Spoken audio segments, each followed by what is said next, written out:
Replacing the cabin air filter on a 2017 Ram ProMaster 2500. I'm using an STP CAF90131P. And the cabin air filter for this vehicle is located underneath the hood.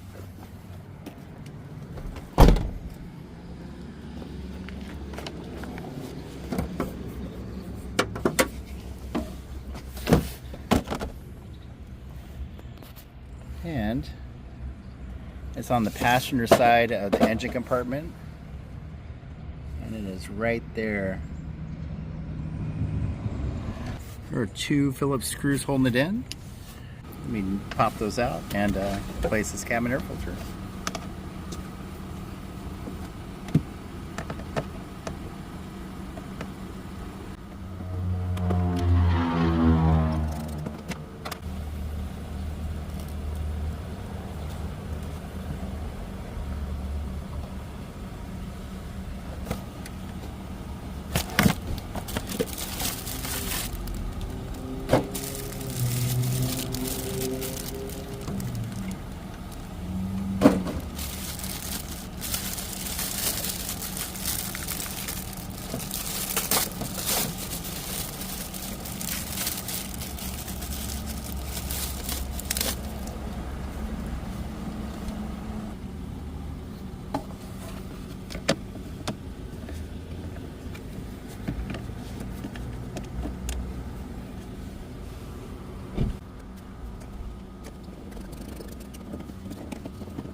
And that is changing your cabin air filter in a 2017 Ram ProMaster 2500.